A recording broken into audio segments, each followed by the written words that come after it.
오늘 우리에게 주시는 말씀 로마서 10장 13절부터 17절까지 말씀입니다. 로마서 10장 13절부터 17절까지 한 마음으로 합독하시겠습니다. 누구든지 주의 이름을 부르는 자는 구원을 받으리라. 그런즉 그들이 믿지 아니하는 이를 어찌 부르리요? 듣지도 못한 이를 어찌 믿으리요? 전파하는 자가 없이 어찌 들으리요? 보내심을 받지 아니하였으면 어찌 전파하리요? 기록된 바 아름답도다. 좋은 소식을 전하는 자들의 발이여 함과 같으니라. 그러나 그들이 다 복음을 순종하지 아니하였도다. 이사야가 이르되 주여 우리가 전한 것을 누가 믿었나이까 하였으니 그러므로 믿음은 들음에서 나며 들음은 그리스도의 말씀으로 말미암았느니라. 아멘. 아름다운 바위라는 제목으로 말씀 주실 때에 크신 은혜 받기를 기도드리겠습니다.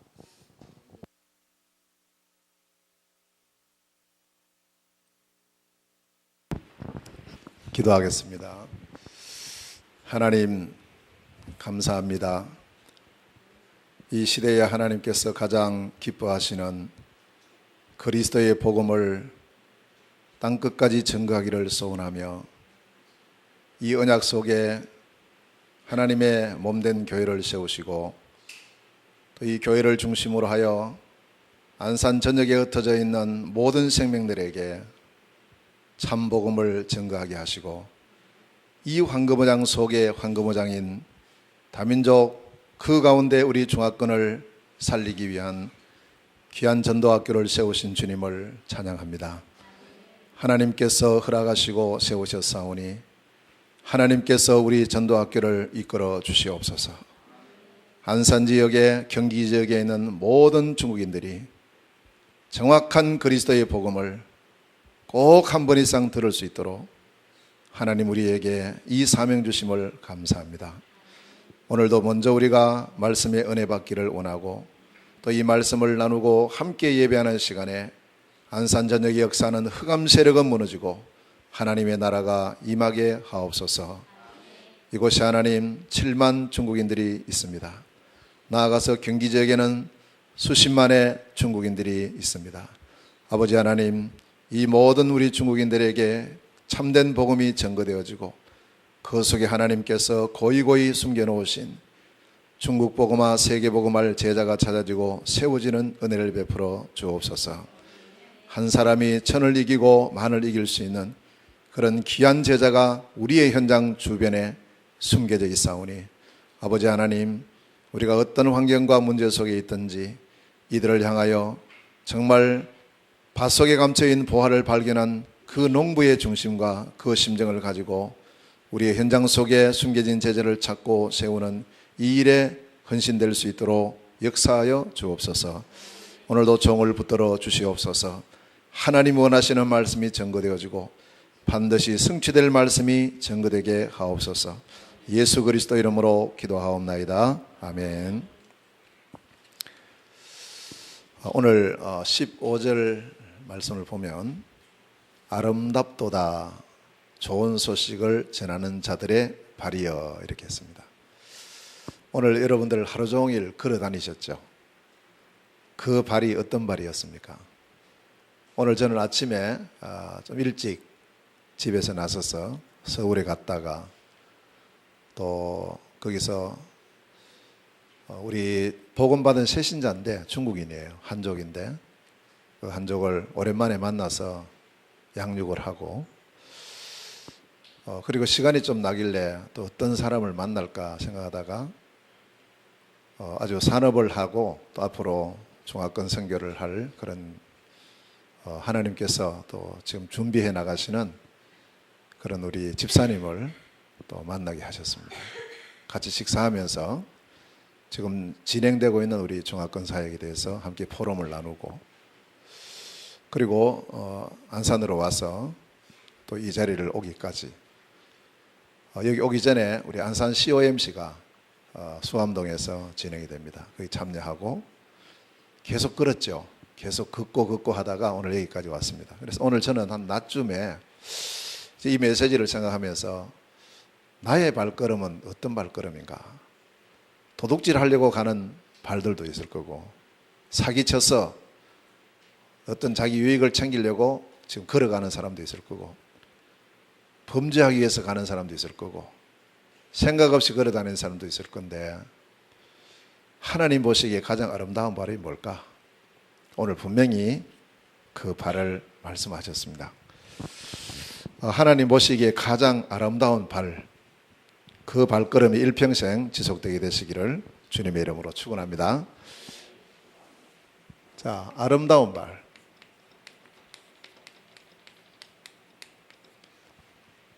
분명히 오늘 본문에서 그 발이 뭐냐 여기에 대해서 말씀을 하고 있죠. 그 발은 다른 것이 아닙니다. 복음 전하는 자, 아름다운 소식, 좋은 소식을 전하는 자들의 발이요. 그래서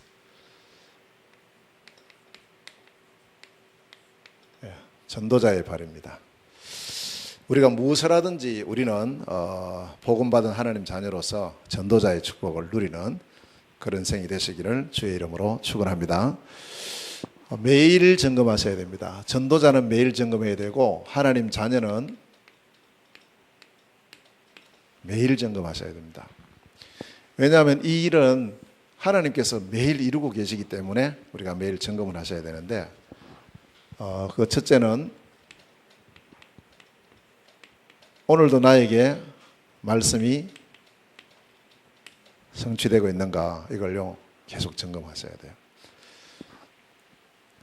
오늘도 나는 하루의 삶을 통해서 하나님 말씀이 성취되고 있다. 그러면 우리는 우리의 신앙생활은 승리하는 신앙생활이고 또 올바른 신앙생활을 하고 있다. 이렇게 보면 됩니다. 분명히 마태복음 5장 17절에서 18절에 하나님의 말씀은 1.1핵도 없어지지 아니하고 반드시 다 이루어진다고, 반드시 이루어진다고 하셨어요. 반드시. 그래서 늘 매일매일의 우리의 발걸음 속에 말씀이 성취되는 축복이 있으시기를 축원합니다. 두 번째는 하나님은 오늘도 기도를 응답하고 계십니다.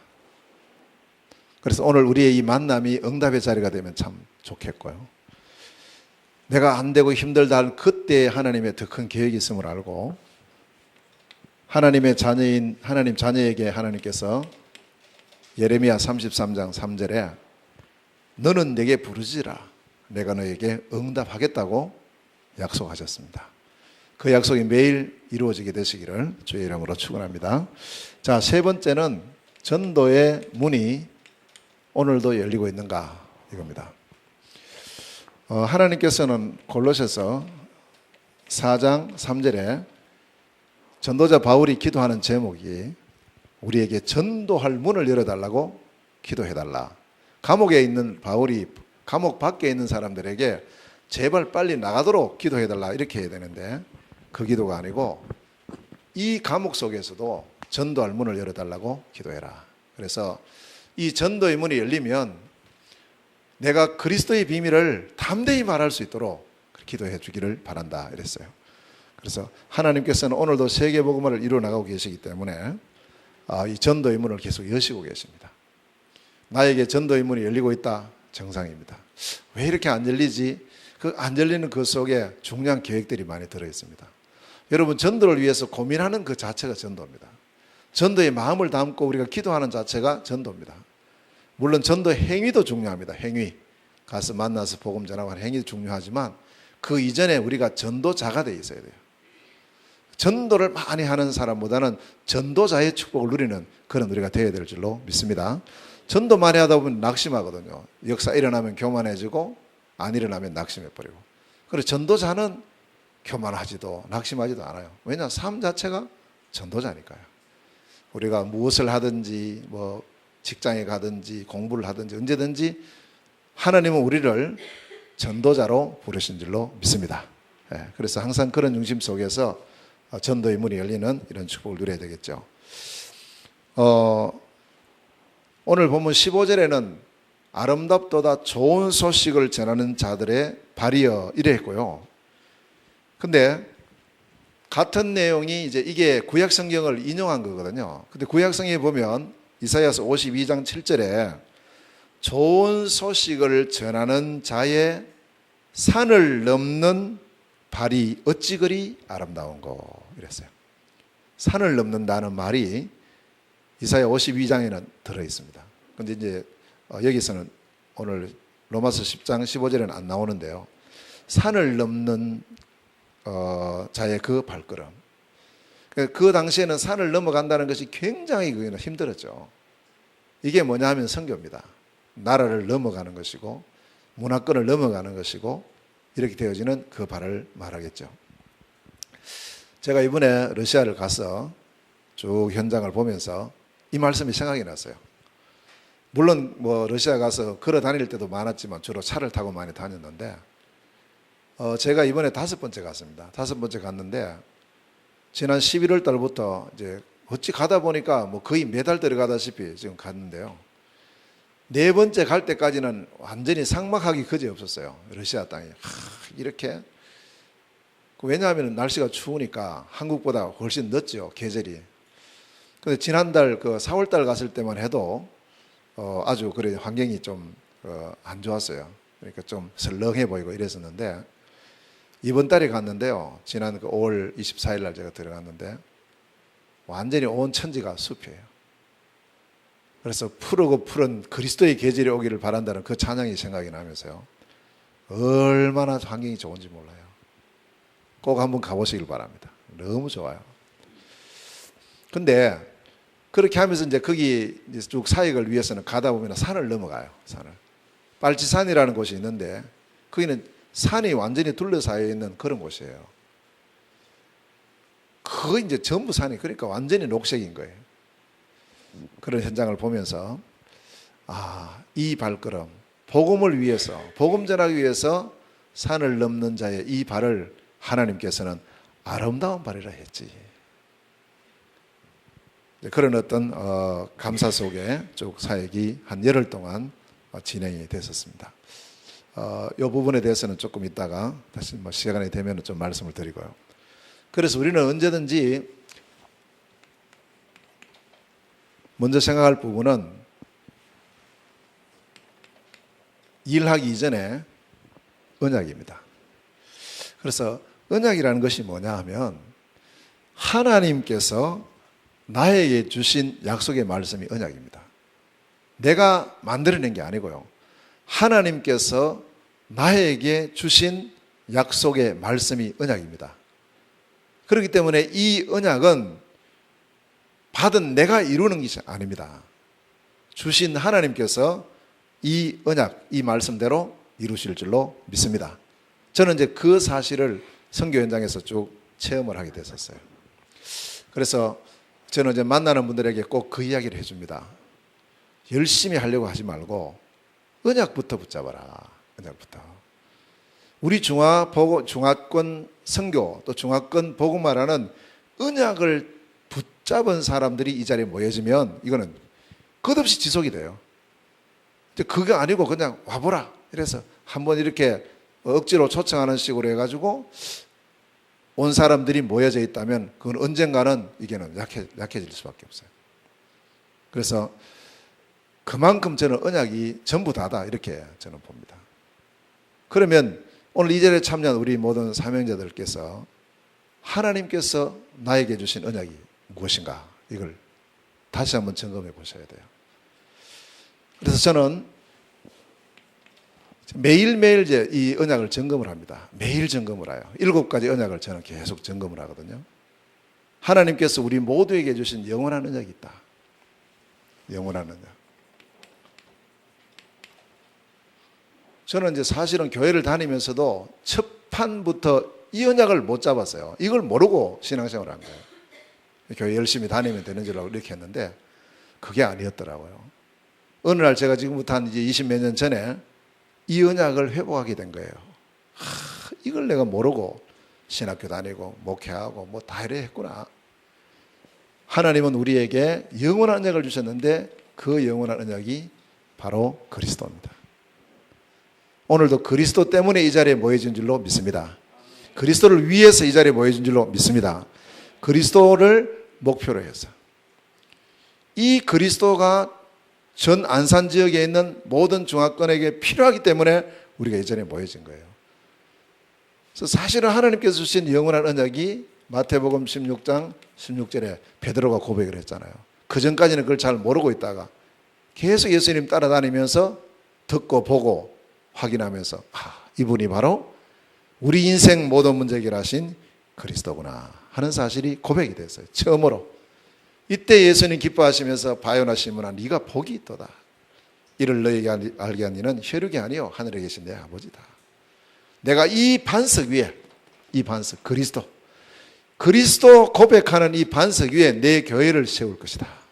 세계 복음하는 교회를 세우겠대요. 음부의 권세가 너를 이기지 못할 것이다. 그리스도를 이길 수 있는 음부의 권세는 없어요. 천국 문을 여는 열쇠를 줄 것이다. 모든 것이 그리스도로 끝나버리는 거죠. 그리스도이면 만족이에요. 그리스도면 됩니다. 아니, 나아가서 그리스도로만 되는 거예요. 거기에 대한 분명한 답을 가지고 영원한 언약이신 그리스도를 매일 누리는 이런 축복이 있으시기를 주의 이름으로 축원합니다.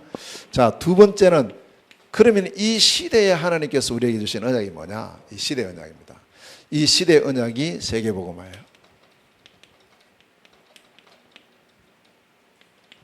사도행전 1장 8절에 오직 성령이 너희에게 임하시면 너희가 권능을 받고 예루살렘과 온 유대와 사마리아와 땅끝까지 이르러 내 증인이 되리라 하셨습니다. 저는 이제 이 언약을 매일 고백을 해요. 매일 기도 수첩에다가 매일 적습니다. 옆에 나의 오늘의 말씀 언약 해놓고 1. 영원 그리스도 2. 시대 언약 세계복음화 이걸 계속 적어요. 그리고 저는 이제 이 언약을 이걸 적으면서 계속 매일 하다 보니까 뭐 늘 다 알고 있는데 뭐 그걸 뭐 그렇게 이렇게 생각할 수 있는데요. 자칫하면 거기에 속아버리는 거죠. 그래서 저는 이제 언약하면서 항상 뭘 하나 적어놓냐 하니까 빌립보서 3장 1절을 적어놔요. 이 말씀이 뭐냐 하니까 바울이 빌립보 성도들에게 편지를 써요. 편지 쓰는데 맨날 같은 말을 쓰는 거예요. 똑같은 거. 그러니까 뭐 똑같네. 요즘 우리 메시지 듣는 사람 그렇잖아요. 뭐 맨날 똑같은 소리 한다고. 그게 아직 귀가 안 열리신 사람들이에요. 그런데 바울이 이제 이 같은 말을 쓰는 이유를 말씀합니다. 내가 너희들에게 같은 말을 쓰는 것을 왜 쓰느냐? 나에게는 수고로움이 없고 너희에게는 안전하기 때문이다. 그래서 매일 들어야 돼요. 매일. 아멘. 매일 우리는 이 언약을 확인해야 되는 거예요. 매일. 시마다 분마다 초마다 확인해야 돼요. 사실은. 하나님께서 나에게 주신 언약 뭐냐? 영원한 언약, 시대적인 언약. 그렇다면 나에게 주신 평생의 언약이 있어요. 이게 이제 우리 개인에게 주어지는 그런 중요한 언약입니다. 나의 언약입니다.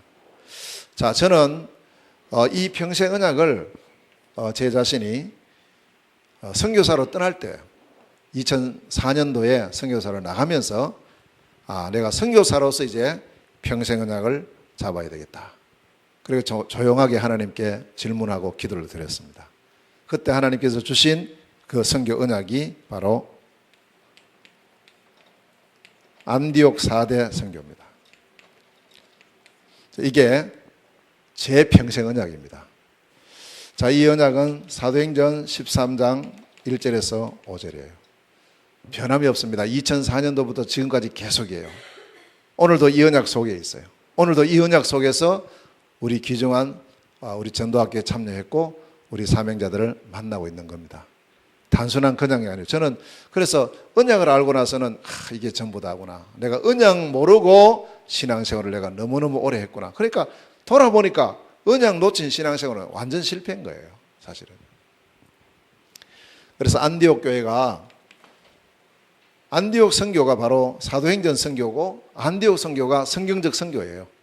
우리도 그렇게 하면 돼요. 그래서 이것은 뭐 제 혼자만 붙잡고 있는 그런 것이 아니고 하나님께서 성경을 통해서 우리에게 어떻게 선교할 것인가, 어떤 방향으로 할 것인가 이런 부분에 대한 답을 다 주시고 계세요. 그래서 저는 안디옥 교회의 선교를 바라보면서 안디옥 교회가 4가지 중심으로 4대 선교를 했구나. 이제 이게 제게 발견됐어요. 물론 보기에 따라서 5가지, 6가지 볼 수 있겠지만 저에게는 그렇게 발견이 됐습니다. 그래서 첫 번째는 안디옥 교회가 사도행전 13장 1절에 조직 선교를 합니다. 5인 1조 조직을 갖췄어요. 선교하기 이전에 조직부터 갖췄구나. 그래서 중요한 게 팀이구나. 팀. 우리 중화전도학교도 시작되게 된 것이 어떤 한 사람이 아니죠. 팀이에요. 팀이 전부 다예요.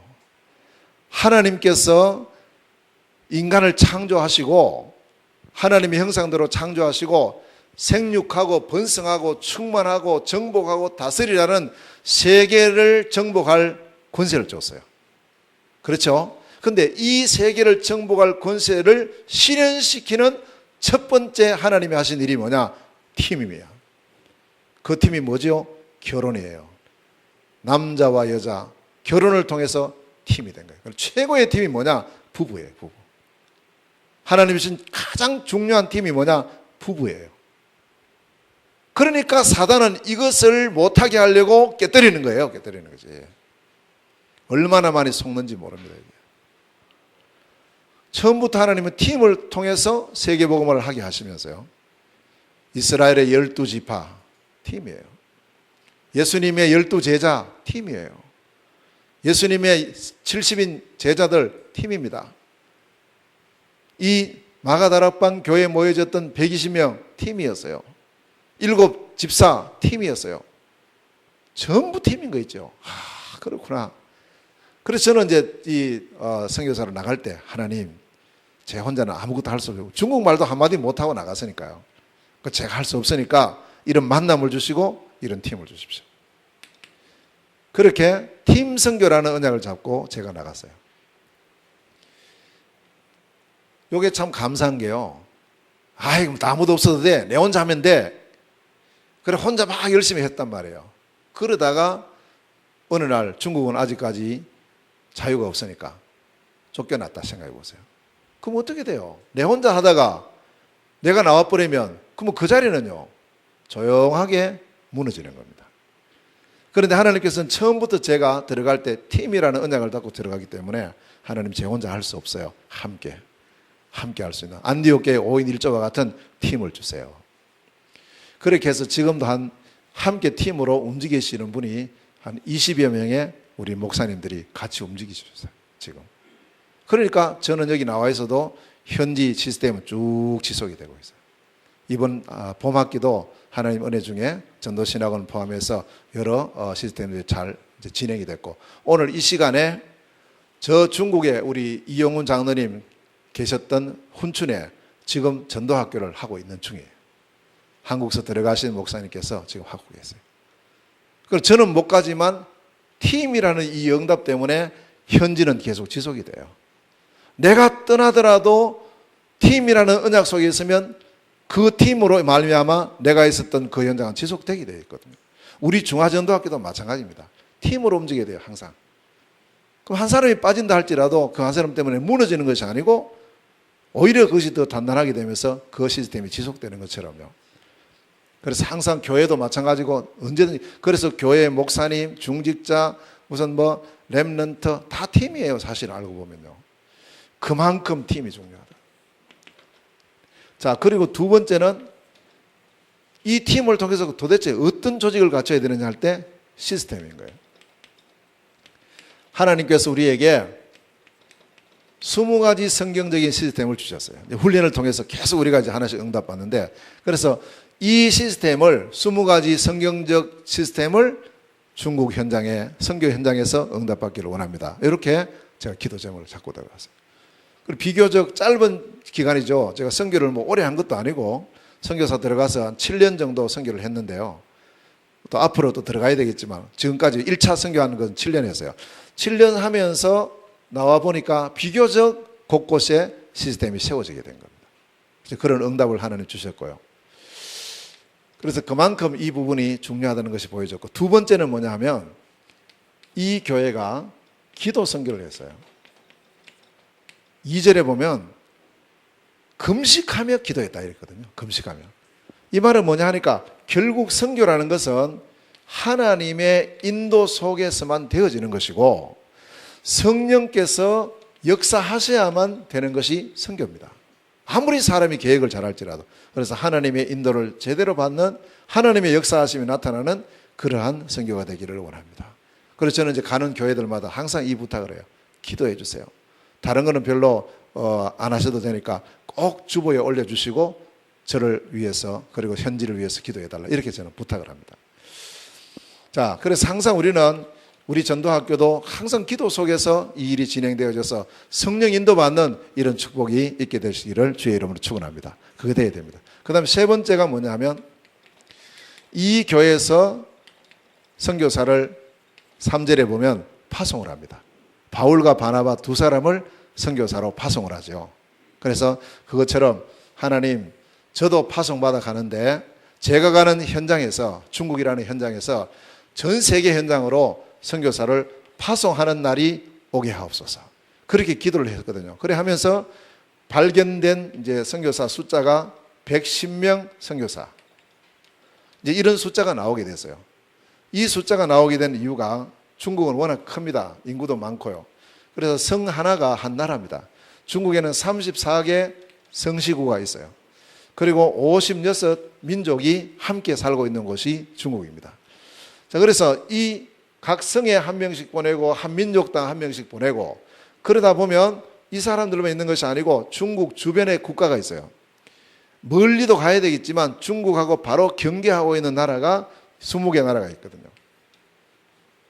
그래서 이 20개 나라에 선교사를 다 파송할 수 있는 그날이 오게 하옵소서. 이렇게 기도 제목을 잡았어요. 어떤 면에서 막연한 기도 제목인데 그게 굉장히 중요한 그런 기도 제목입니다. 그래서 이 부분을 계속 언약으로 잡고 현지에 있는 우리 사역자들과 함께 또 현지의 우리 제자들과 같이 이 기도를 계속 하게 됐었어요. 꼭 우리가 언젠가는 34개 성시구에 56개 민족의 주변 20개 나라에 선교사를 파송하는 그날이 오게 될 것이다.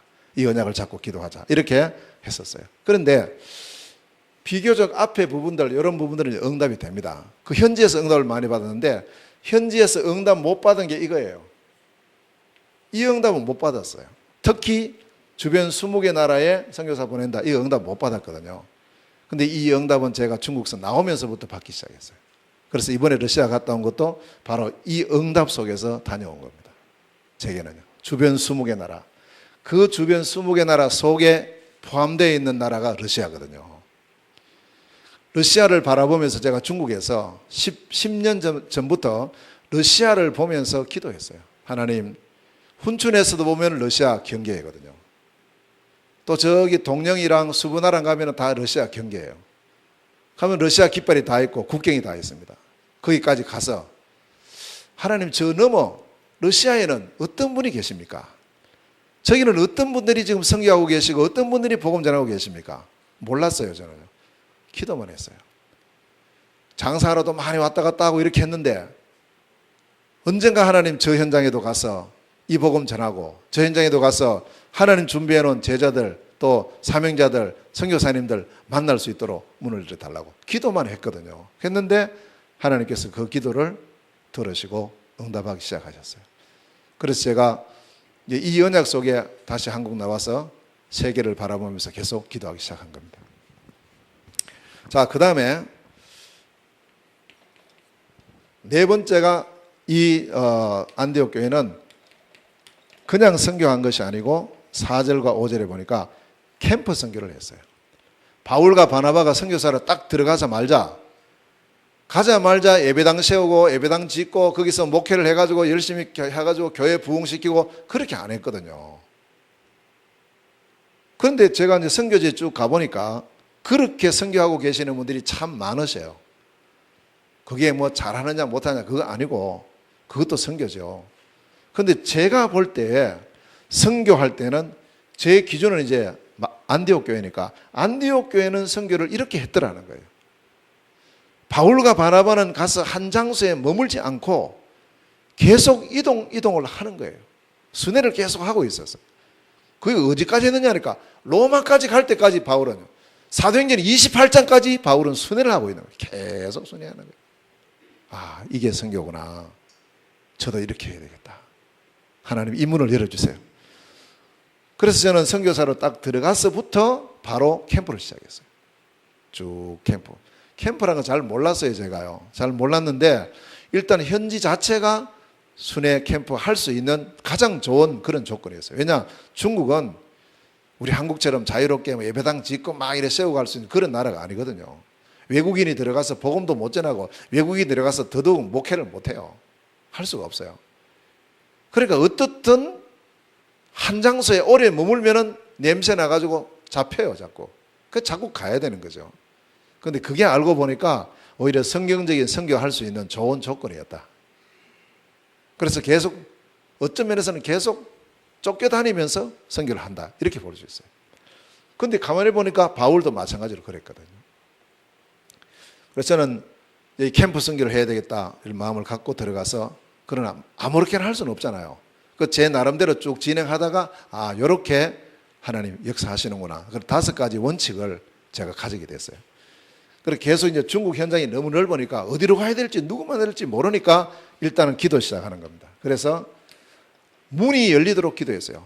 골로새서 4장 2절에 바울이 기도한 것처럼 우리에게 전도의 문을 열어달라고 기도해라 한 것처럼 저도 하나님 문을 열어주시는 곳으로 가겠습니다.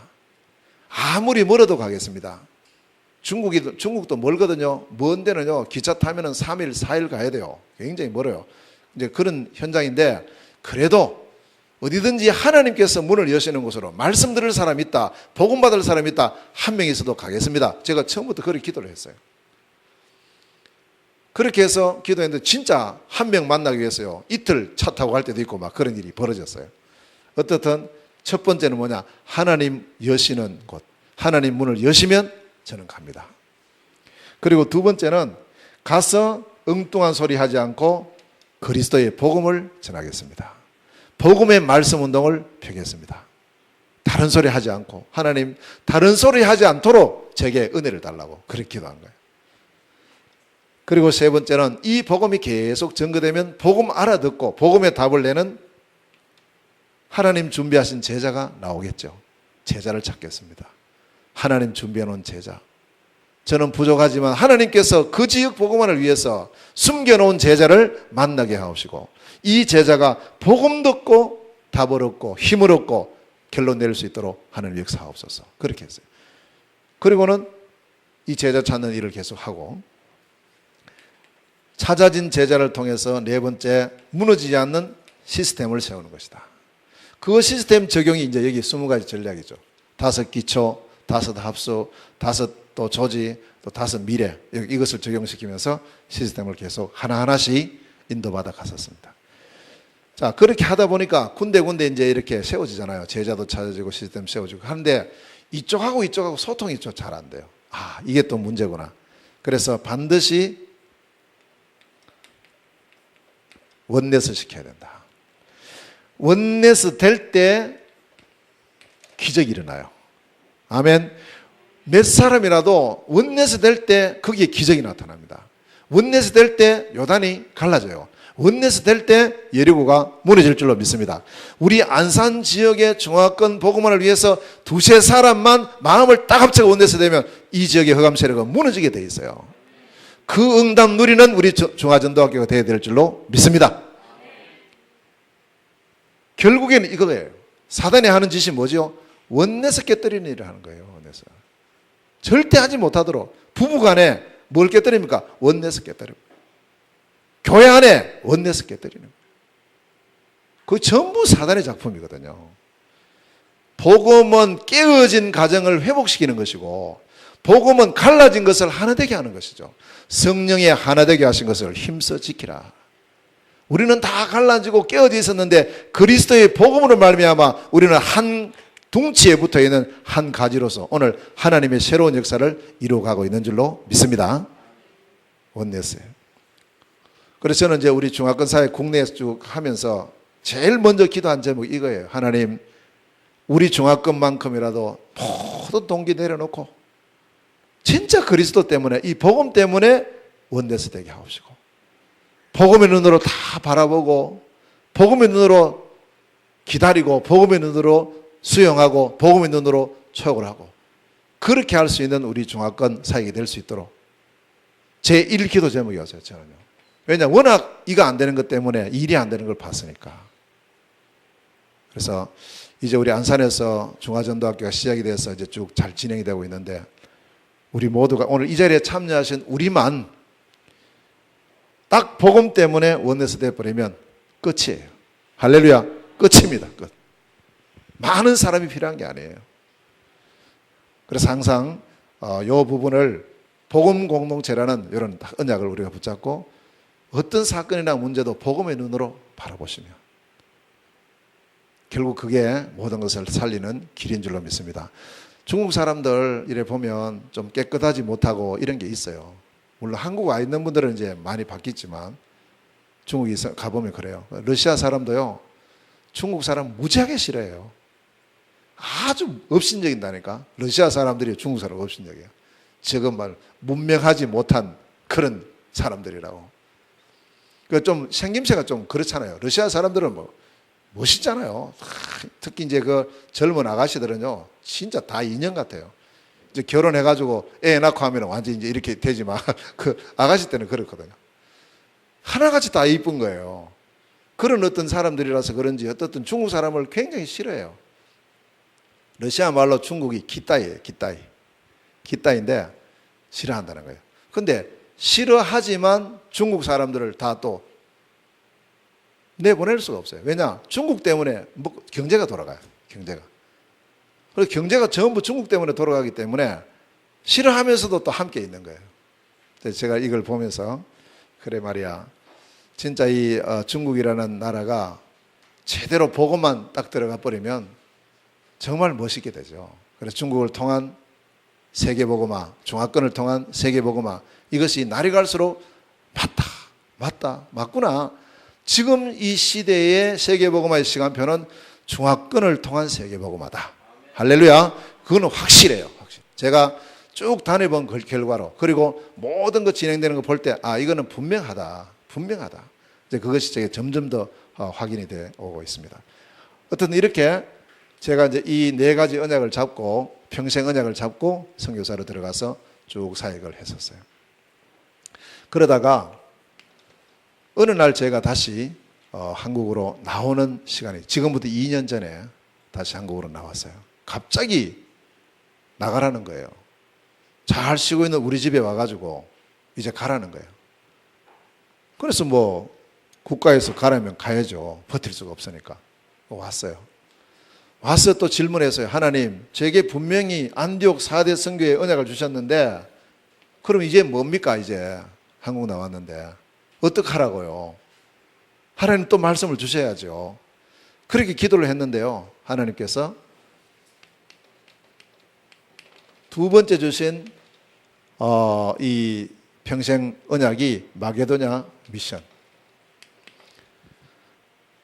안디옥 선교고 마게도냐 미션입니다. 물론 이 미션을 영어로 미션이 선교죠. 선교로 번역할 수 있지만 선교보다는 저는 여기서 사명이다.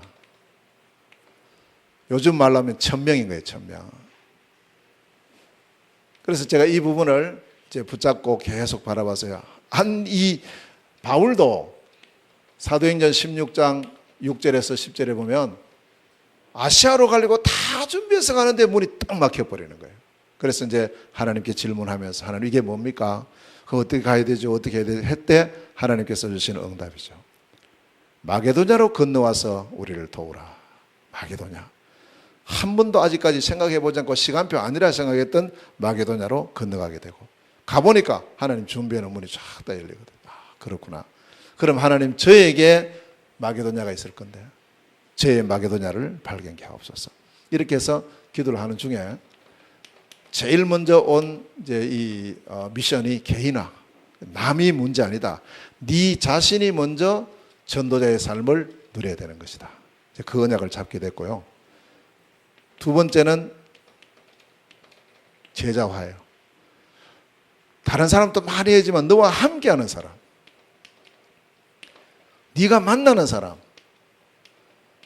이 사람들이 참된 그리스도의 제자로 세워지도록 도와야 되지 않냐. 많은 일도 해야 되지만 하나님 붙여주는 사람이 참된 전도 제자로 그리스도의 제자로 세워질 수 있도록 섬기는 것이 내가 할 마게도냐 미션이다. 이렇게 잡았어요. 자, 세 번째, 현장화예요. 중국은 지금 들어갈 수가 없다. 그럼 내가 있는 곳이 어디냐? 내가 있는 곳. 이 모세도 하나님께서 네가 있는 곳에서 신을 벗어라 이랬어요. 중요합니다. 우리가 내일은 세계로 가야 돼요. 그러나 오늘 내가 있는 곳이 어디입니까? 여기 있잖아요. 지금 우리가 어디 있습니까? 이 자리에 있습니다. 중요하거든요. 그래서 이게 현장입니다. 그래서 제 현장화를 바라보면서 국내 현장을 보기 시작했어요. 국내. 대한민국 5천만. 그런데 가만히 들여다보니까 이 국내에 이미 하나님께서 보내놓으신 사도행전 2장 5절에서 11절이 있다는 거예요. 예루살렘에 들어와서 우거하고 있었던 15개 나라 사람이 이미 우리 국내에도 대한민국에도 이미 들어와 있구나. 얼마냐? 찾아봤어요.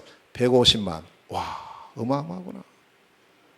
지금 우리나라 인구가 5천만이라는데 다민족 빼면은 5천만 안 되거든요. 4,850만 밖에 안 돼요. 아직까지. 다민족들 때문에 5천만 된 거예요. 지금 우리나라가. 150만 다민족이 지금 여기 들어와 있구나. 이들이 그러면 하나님 중요한 세계복음의 문이 아니겠습니까? 그 가운데에서 절반 70만이 중국이에요. 여기에 하나님의 계획이 없겠습니까? 이제 이걸 제가 언약으로 본 거예요. 그렇구나. 하나님 맞습니다. 제가 중국 선교사에 있을 때는 절대 볼 수 없었던 현장이었어요. 그러면서 이제 이 부분을 언약으로 잡고 기도하다가 응답받기 시작한 것이 중화전도학교예요. 오늘 여러분들까지 만나게 된 겁니다. 할렐루야. 이 만남이에요. 이게. 이제 우리 안산이 5번째로 중화전도학교가 세워져서 이제 앞으로 12군데 더 남았어요. 이걸 바라보면서 계속해서 인도받아가는 그런 중요한 문을 하나님께서 주셨고, 현장화라는 것, 이 국내라는 것을 바라보면서 이 국내 속에 숨겨져 있는 세계복음화의 문이 무엇일까를 보니까 그게 바로 다민족이었어요. 그 성경에 보니까 또 다 나와 있는 거예요. 자, 그리고 네 번째는, 그러면서 네 번째 붙잡았던 언약이 세계화예요. 중국은 들어갈 수 없지만 전 세계로 갈 수 있지 않나. 그리고 특히 계속해서 여기서 이 파송 선교를 위해서 기도했거든요. 이 주변 20개 나라를 두고. 그러면 이 주변 20개 나라로 내가 가볼 수 있는 절호의 기회가 지금이구나. 이게 보여졌어요. 그래서 이때부터 주변 20개 나라를 포함한 세계 선교 현장을 보기를 원합니다. 하나님께 기도를 시작했어요. 그래서 이제 딱 2년 됐거든요. 2년 제가 처음 나간 것이 2011년도 9월 달이었어요. 9월 달부터 이제 하나님께서 문을 여시기 시작했는데 지금까지 약 14차 해외 캠프를 다녀오게 됐어요. 14번요. 비교적 많이 갔죠. 2년도 안 됐는데. 14번 다녀오면서 나라 수는 약 10개 나라, 10개국을 다녀오게 됐습니다. 그리고 이렇게 이제 쭉 세계화 현장으로 가면서 제가 보게 된 것이 뭐냐. 그렇다. 아까 제가 말씀드린 대로. 맞구나. 가는 나라마다 없는 게 없어요. 뭐냐? 중국인들 다 있는 거예요. 그것도 그냥 이렇게 사는 것이 아니고 경제를 전부 다 장악하고 경제를. 중국 사람들이. 야, 사람은 별로 안 좋아하는데 이 돈 때문에 다 중국 사람들 밑에 일하고 있어요. 사람들이. 그리고 중국 사람들이 각 나라마다 모슬렘이든지 어디든지 들어가서 전부 그 나라 원주민들하고 다 연결되어 있어요. 또 감사한 게 보세요. 예를 들어서 모슬렘 국가에도 모슬렘 국가 그 사람들에게 자기 나라 사람들에게는 복음을 못 전합니다. 전하면 죽어요. 여러분 전에 보셨죠? 우리나라 선교사 가가지고 선교하다가 잡혀가지고 막 목 잘려 죽는 거 보셨잖아요. 지금도 그렇거든요. 그런데 지금 문이에요. 무슨 문이냐면 중국 사람들이 그 나라로 다 들어가 있어요. 다 들어가 있는데 중국 사람들에게는 복음 전할 수 있는 문이 다 열려 있는 거예요. 할렐루야. 이게 문이에요. 모슬렘 국가인데 모슬렘 국가에 들어가 살고 있는 중국인들에게는 복음 전하는 것을 그 나라에서 안 막아요. 동남아시아 다 그렇게 돼 있어요. 야, 이게 진짜 문이구나. 그래서 보게 된 것이 세계 몇 군데 좀 가보면서 제가 본 것이 그렇구나. 지금 시대적인 하나님의 요청이 뭐냐? 중화권을 통한 세계복음화다. 할렐루야. 딱 그게 보였어요. 여러분 듣기 좋으라고 하는 말씀이 아니고 지금 그게 정확한 모습이에요. 그래서 이걸 제가 바라보면서 보게 됐고요. 그리고 마지막으로 다섯 번째는 지속화입니다. 저는 이곳에 있지만 제가 두고 온 중국의 모든 시스템, 중국 현장은 교회도 그렇고 전도신학원이랑 전도학교랑 중직자학교랑 여러 시스템들이 많습니다. 이것은 지속돼야 된다. 그렇게 해서 이제 이 다섯 가지의 마게도냐 미션을 붙잡고 계속해서 움직이고 있는 가운데에, 자, 그런 가운데 시간이 많이 갔으니까요. 우리에게 러시아라는 새로운 현장을 하나님께서 보게 하셨습니다. 원래 제가 중국 사역하고 있을 때는요, 러시아 보지도 않았어요. 그리고 아까도 우리 저 집사님하고 만나서 이야기를 했는데, 일단 러시아 하면은 아시아하고 다르잖아요. 완전히 유럽이거든요. 그래서 얼굴 생김새부터 해서 말부터 해서 완전히 다 뭐 풍습이 모든 게 다 다르기 때문에 일단 러시아 하면은 제가 좀 이렇게 이 생각에는 여러 가지가 좀 있었어요. 안 좋은 면, 뭐 안 좋다기보다도 내가 저기 가서 뭐 해야 되겠다 이런 마음은 별로 없었어요. 근데 이런 문이 쭉 이제 새롭게 시작이 되면서 주변 20개 나라라는 이 언약이 계속 제게 이제 자꾸 와져요. 주변 20개 나라, 주변 20개 나라. 그렇게 오면서 이제 한 그 14차에 걸쳐서 이제 10개 나라를 쭉 다녀보면서 이제 제게 딱 생각나는 게 있는 거예요. 러시아구나. 다른 나라는 제가 억지로 가려고 한 나라가 없어요. 그냥 문 열려서 가고 이렇게 했는데 어느 날 제 마음에 작년에 그게 한 작년 9월 달쯤 됐어요.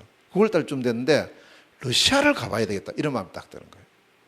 그래서 거기는 제가 일부러 찾아갔어요. 북방선교에 찾아가가지고 그러니까 러시아 한번 가고 싶다. 이래가지고 문이 열려서 11월 달에 들어가게 된 거예요.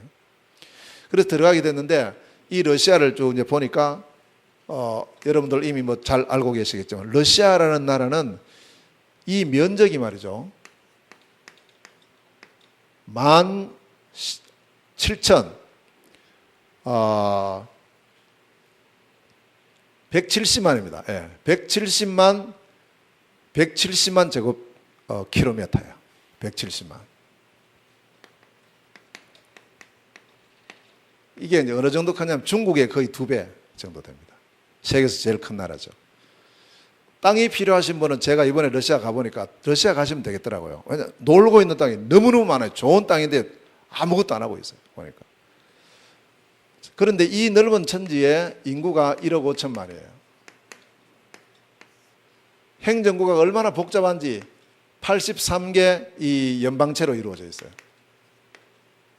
이곳이요. 여기 지금 우리 선교사님이 우리 이제 교단에서 들어가서 활동하고 있는 선교사님 한 8명 정도 지금 계세요. 이 넓은 천지에. 이제 그래서 제가 이제 작년 그 11월 달에 처음 가면서 이제 보게 된 거예요. 하나님, 이 러시아 제가 그렇게 10년 전부터 바라보고 한 번씩 기도했던 곳이 여기인데 제가 오게 됐습니다. 그 저는 러시아 뭐 유럽 가까운 그 모스크바 쪽 그쪽은 갈 마음 별로 없고 동쪽 끝에 극동의 연해주 제일 동쪽에 있는 그곳이 이제 러시아예요. 그래서 그곳으로 가고 싶습니다. 해서 11월 달에 가게 되는데 가서 보면서 처음 1차로 제가 이제 가가지고 보면서 느껴진 게 있어요.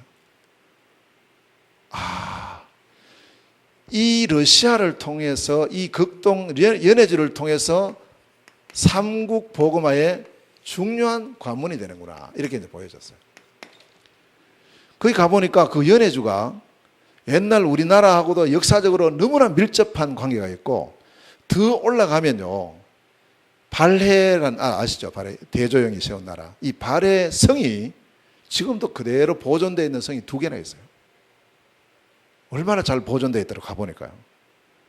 야, 이런 곳이구나. 구한 말에 우리 많은 조선 사람들이 그곳으로 건너갔어요. 자리를 잡고 있었는데 일제시대 때 많이 가서 독립운동하고 했던 그런 곳인데 1937년도에 스탈린이 이제 이 이주정책을 쓰면서 그 연해주 지역에 있었던 우리 이제 중국은 조선족이라 하고 동포를 러시아는 고려인이라 하거든요. 고려인들 어느 날 다 소집을 시킨 거예요. 어느 역으로 다 모이라 해서 3일 만에 다 모이라 해서 무슨 영문인지도 몰라고 다 모였어요. 기차 타라 다 탔어요. 그대로 싣고 어디 갔냐니까 우즈베키스탄에 갔어요. 그냥 황무지에 내려놔버려요. 알아서 살아남으라고. 수많은 사람들이 거기서 죽었어요. 얼마나 춥습니까? 아무것도 없는 들판에 내려놔버리니까. 그렇게 하면서 한이 서려 있는 곳이 연해주예요. 그리고 이제 이 소련이 무너지면서 이제 러시아가 또 여러 나라로 나누어지고 하면서 다시 우즈베키스탄에 있던 사람, 야, 너희는 우리나라 사람 아니다. 나가라. 이래가지고 고려인들이 쫓겨난 거예요, 또. 쫓겨나가지고 60년 만에 다시 연해주로 왔어요. 그런 사람들이 지금 이래 모여있더라고요. 그리고 그것뿐만 아니고 그 현장이 너무나 영적으로 볼 때도 너무나 중요한 현장. 공산주의 세력, 빨치산 세력이 거기서부터 시작이 돼서 러시아 공산화 시키고요. 북한 정권 세우고 했던 그 주 세력들이 연해주 빨치산에서 시작된 거예요. 이제 그 현장들이 지금 선교사님들이 계시면서 선교를 계속 하고 계셔요. 야, 참 중요하구나. 그래서 제가 이제 이 삼국 복음화, 북한 복음화, 중국 복음화, 러시아 복음화에 너무나 중요한 빌립보와 같은 그런 관문이 바로 연해주고 그 속에 블라디보스톡이 있구나. 이렇게 제가 보게 됐어요. 그리고는 두 번째 가서 또 세 번째 가서 그래 하면서 제가 이제 뭘 보게 됐냐 하니까 첫째로 여기에는 신앙생활하기 너무 좋은 거예요. 선교사 라이센스도 주지요. 영주권도 주지요. 그런데 중국에서는 감히 상상도 못하는 그런 엄청난 응답들을 거기서는 혜택을 누리고 있는데 중요한 것은 뭐냐? 제가 볼 때 선교사님들이 캠프 선교를 안 하고 계신 거예요. 목회를 하고 계세요. 목회. 예배당 세워놓고 예배당 지어놓고 잘 지어놓고 이제 교인들 많이 오면 좋고 또 이렇게 빠져나가면 힘 빠지고 어찌 보면 우리 한국 교회하고 똑같은 거예요. 선교 현장. 그 선교가 잘못됐냐? 아니죠. 필요하고 해야 됩니다. 그래서 저는 제 좁은 소견으로는 선교지의 교회는 선교지의 현지 사람들이 해야 된다. 저는 제 주관이에요. 부족하지만 현지인을 세워라. 우리 할 일은 따로 있지 않냐? 우리는 바울과 같이 계속 순회하면서 이 일을 해야 된다. 이 일을 하고 세워지는 시스템에는 현지 제자를 자꾸 세워서 우리가 떠나가도 거기는 계속 지속이 돼야 된다. 그런데 지금 얼마 전에 어느 지역에서 선교하시던 선교사님이 한국 나오시게 됐어요. 그 나오니까 어떻게 돼요? 예배당 그 자기 거거든요. 팔더라고 또. 예배당을 팔고 그래가지고 나오셔요. 제 소문 세청이 저거 장사하는 건가 이런 생각이 들어요. 예배당 세웠으면 그냥 그것도 계속 하도록 이래 해줘야지 왜 또 팔아요? 그래서 여러 가지를 많이 충격적인 걸 많이 보게 된 거예요. 어떻든 간에. 자, 어쨌든 이렇게 제가 하면서 현지를 보면서 그렇다. 여기에 꼭 필요한 게 있구나. 그 선교사님들이 또 다 훌륭하게 사역을 잘하고 계시는데도 쭉 지역 전체를 바라보는 이 안목이 좀 부족하구나. 전체를 보고 순회하는 이 순회 캠프가 진행이 안 되고 있구나. 이게 필요하다. 저는 중국에서 못하지만 이것만 계속 했으니까요. 그런데 러시아는 다 잘하지만 이것만 안 하고 계시더라고. 이게 필요하구나. 자, 두 번째 또 본 거 있습니다. 그게 뭐냐 하면 완전히 흑암 문화가 자리 잡고 있는 곳이잖아요. 하나님 여기에 이 흑암 문화를 복음 문화로 바꾸는 문화 캠프가 필요합니다. 그래서 문화 캠프라는 이 두 언약을 제가 딱 보게 된 거예요. 그 현지 가서 5번 계속 왔다 갔다 하면서. 그래서 제가 이것을 붙잡고 기도를 시작했어요. 그리고 거기에 말씀드렸어요. 이 현장에 왜 러시아에 온 지 20년 되셨는데 왜 한 번도 러시아 전체를 안 돌아보셨냐고. 물론 제가 가만히 보니까 돌아보니까 돈 많이 들어요. 그냥 연간해가지고는 못하겠더라고. 그거. 그러니까 안 하는 게 당연하다고 볼 수 있어요. 이 흑암 문화 현장에 어째서 이 흑암 문화를 몰아뜨리는 이 문화 캠프가 진행이 안 되냐고. 근데 거기 계신 분들은 순회 캠프니 문화 캠프니라는 그 말 자체를 이해를 못하고 있는 거예요. 뭐 몰라요. 그래서 제가 이런 부분을 쭉 말씀을 드리면서 함께 일을 합시다. 세 번째는 지속하는 시스템이에요. 분명히 제가 볼 때는 할 수 있는 게 다 돼 있는데 안 하고 있어요. 그래서 제가 처음 들어간 것도 시스템 때문에 들어갔거든요. 전도학교. 어디든지 들어가면 제일 먼저 세워지는 곳이 전도학교입니다. 마찬가지로 우리 보세요. 우리 안산 지역에 중국인 복음화를 위해서 첫 시스템을 주셨는데 그게 전도학교인 거예요. 할렐루야, 전도학교입니다. 그러면 그 응답을 우리가 선교지에서도 그대로 받아야 되고 우리 현장에서도 받아야 되겠습니까? 그래서 제가 마침 들어갔을 때 여기서 첫 전도학교를 시작을 하는 첫 강사로 제가 들어가게 됐고요. 그리고 가서 보니까 거기뿐만 아니고 할 수 있는 곳이 여러 군데 돼요. 지금 이제 한 5번 쭉 왔다 갔다 하면서 지금 현재 전도학교가 3군데 전도학교로 늘어났어요. 그래서 블라디보스톡에는 대학 전도학교, 아르조움이라는 곳에는 일반 전도학교, 빨치산이라는 곳에도 일반 전도학교, 이렇게 세워져서 한 달에 2번씩 강사님 들어가서 전도학교가 계속 지속이 되고 있어요. 앞으로 전도신학원 세워져야 되고 신학교도 세워져야 되고 여러 가지 20가지 시스템이 계속 세워지고 인도받아야 될 그런 중요한 현장입니다. 자, 그렇게 하면서 왔다 갔다 하면서 이제 순회 캠프와 문화 캠프를 두고 기도를 시작했는데 이제 이게 하나님 문을 여신 거예요. 그래서 이번에 제가 들어가서 8월 달에 7월 달에 순회 캠프를 합니다. 8월 달에 문화 캠프를 합니다. 그래서 그 현장을 이제 답사하고 이렇게 나오게 되는데요. 우리 안산 가족들도 같이 좀 기도해 주시고 이게 전부 중국 선교하고 밀접한 관계에 같이 움직이지는 거예요. 그리고 실질적으로 이번에 제가 들어간 우술이라는 곳에는 그 전부 시장에는 다 중국 사람들이 거의 대부분 다 장악하고 있어요. 여기가 중국인지 러시아인지 모를 정도로 중국 사람이 많습니다. 그래서 그 우술이라는 곳에는 이번에 가서 몇 달 전에 만나서 영접시키신 그 가게 주인 자매님이 이제 이번에 다락방 문이 열렸어요. 열려서 이제 계속 지속이 되는 그런 시간표가 됐거든요. 그 중화권 시스템의 첫 문이 열린 겁니다. 다락방이요.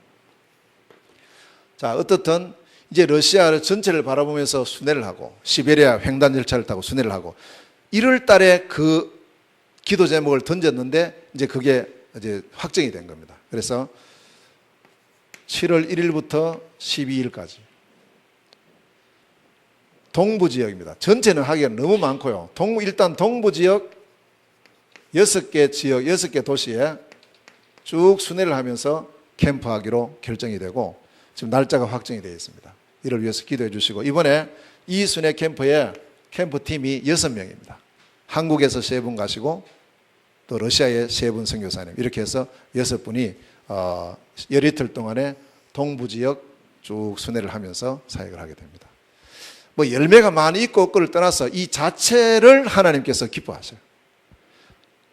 가서 우리가 이 복음 가지고 그 현장 밟으면서 기도하고 그 현장에서 우리 흑암세를 꺾고 얼마나 중요하겠어요. 그걸 안 하고 있었다니까요, 지금까지.